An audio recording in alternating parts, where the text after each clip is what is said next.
Assalamualaikum warahmatullahi wabarakatuh. Bismillah, alhamdulillah, wassalatu wassalamu ala rasulillah wa ala alihi wa sahbihi wa mawalah.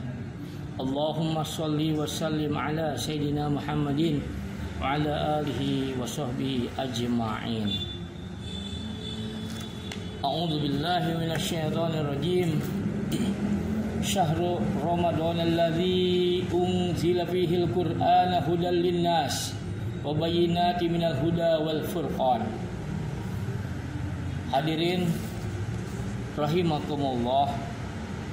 Alhamdulillah, segala puji bagi Allah yang telah memberikan nikmat panjang umur, nikmat sehat wal afiat, wabil khusus nikmat iman, Islam dan ihsan.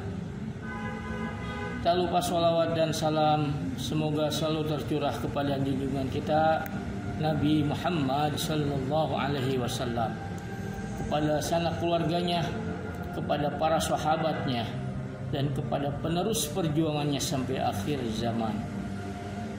Alhamdulillah, sekali lagi kita ucapkan di bulan Ramadan hari yang ketiga ini kita masih diberikan nikmat bisa memberikan pencerahan bersama, bisa menuntut ilmu dan bisa mengamalkan segala ilmu yang kita peroleh. Pada kesempatan ini saya akan menyampaikan beberapa ayat, yaitu diantaranya di surah An-Nur ayat 41. Kita baca bareng-bareng. Surat An-Nur ayat 41 yang menerangkan a'udzubillahi minasyaitonirrajim. Alam taro annallaha yusabbihu lahu man fis samawati wal ard wat thayru saffat kullu qad alima sholatahu wa tasbihah wallahu alimun bima yaf'alun.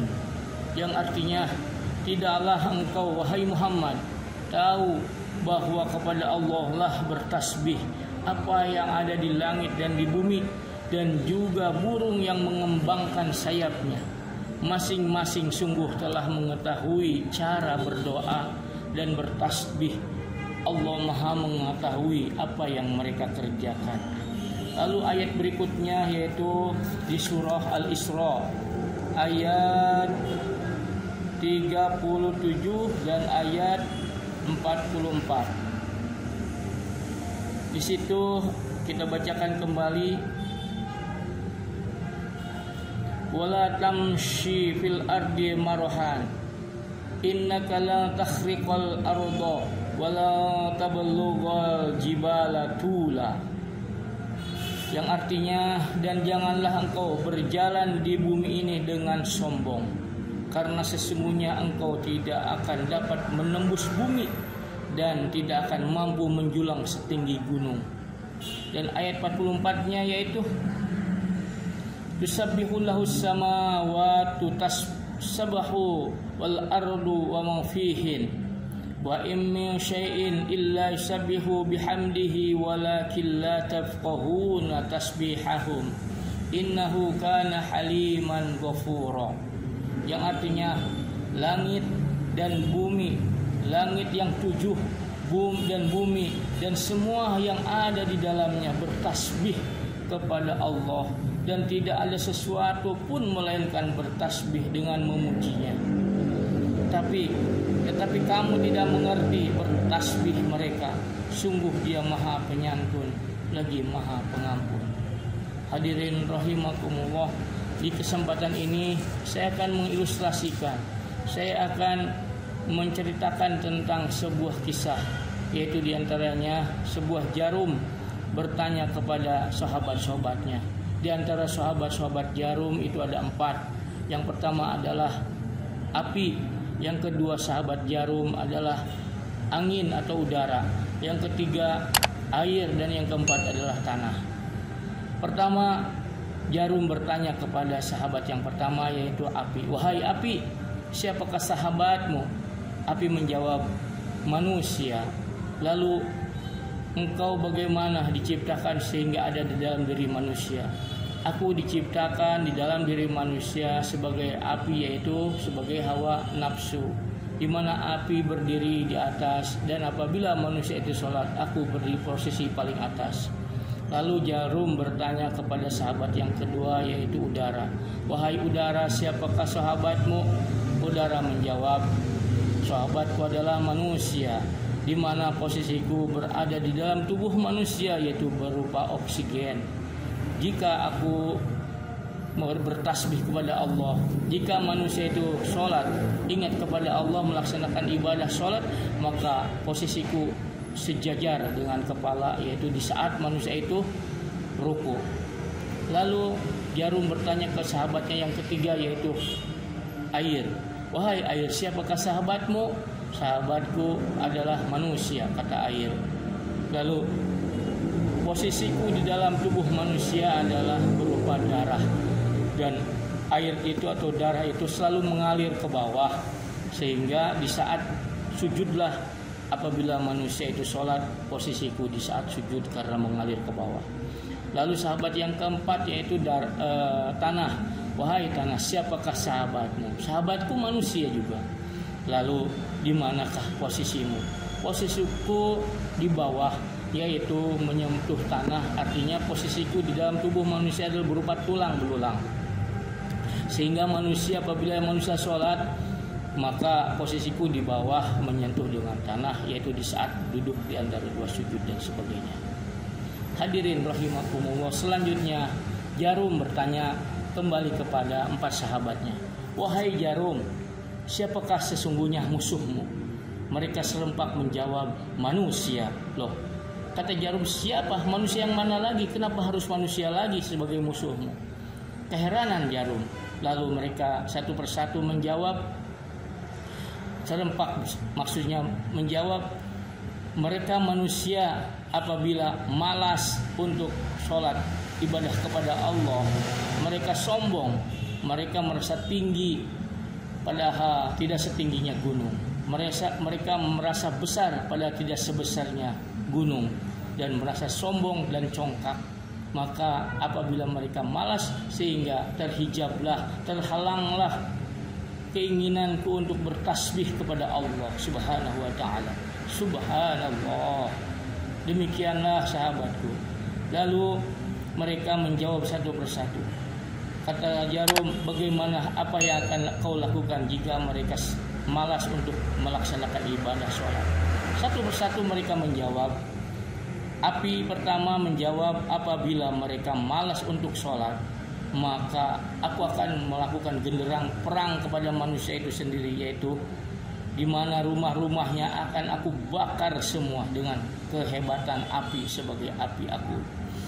Lalu yang kedua, yaitu Jarum bertanya kepada sahabatnya yang kedua, yaitu udara. Wahai udara, apa yang kamu lakukan di saat manusia itu malas untuk melakukan ibadah kepada Allah? Maka aku akan turunkan angin puting beliung sehingga aku porak-porandakan rumah mereka. Tidak satu pun aku sisakan untuk mereka, saking ganasnya angin. Lalu air pun menjawab, aku akan kirimkan banjir bandang sehingga mereka tenggelam di dalam air yang aku kirimkan, bahnya air banjir bandang. Lalu yang keempat adalah tanah. Tanah bagaimana? Tanah pun akan aku getarkan manusia dengan yaitu dengan gempa bumi, dan aku kubur dalam mereka apabila mereka tidak mau atau enggan untuk melaksanakan sholat kepada Allah Subhanahu wa ta'ala, dan aku kirimkan longsor berikut semuanya yang aku lakukan di muka bumi ini. Hadirin rahimakumullah, demikianlah yang bisa saya sampaikan. Lalu Jarum pun diperintahkan oleh keempat sahabatnya, wahai Jarum, apakah engkau tidak bisa melakukan kehebatanmu, yaitu mencubit atau menusukkan ujung jarummu kepada manusia yang congkak itu? Aku sudah berkali-kali melakukan itu. Aku sudah berkali-kali mencubit mereka, membuat peringatan kepada mereka supaya mereka ingat akan ajab yang amat pedih nanti akan mereka lakukan, akan rasakan.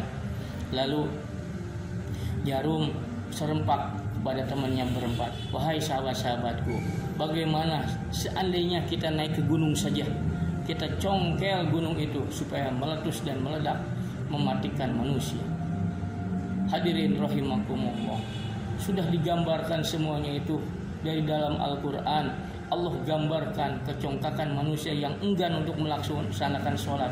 Pertama, Allah kirimkan angin, hujan angin, badai dan angin puting beliung, angin puyuh, angin segalanya, yaitu di zaman Nabi Hud alaihissalam. Allah kirimkan banjir bandang di mana manusia tenggelam semua, yaitu di zaman Nabi Nuh alaihissalam. Allah kirimkan gempa bumi, kirimkan longsor dan semuanya manusia ditimbun hidup-hidup di zaman Nabi Lut alaihissalam. Lalu api ditanya, wahai api, kapan kau akan melakukan ajab kepada mereka yang tidak sholat, yang enggan untuk melaksanakan sholat yang 5 waktu? Nanti, kata api, di saat setelah hari kebangkitan, nanti di saat mereka masuk ke dalam neraka. Nauzubillah min dzalik. Hadirin rahimakumullah, demikianlah semua makhluk yang ada di muka bumi ini, makhluk padat, makhluk ciptaan Allah yang sesungguhnya mereka bertasbih semuanya. Mereka enggan, tidak mau dihijab, tidak mau dihalangi oleh segelintir manusia. Untuk itu saya berharap anak-anak didik kita semuanya, anak-anak semua dan para sahabat semua dapat melaksanakan sholat yang 5 waktu tepat pada waktunya, dan bagi laki-laki harus selalu berjamaah di masjid. Semoga kita diberikan taufik dan hidayah oleh Allah Subhanahu wa taala, dikarunia rahmat serta maghfirah di bulan yang suci ini. Demikian ihdinas siratal mustaqim. Wassalamu alaikum warahmatullahi wabarakatuh.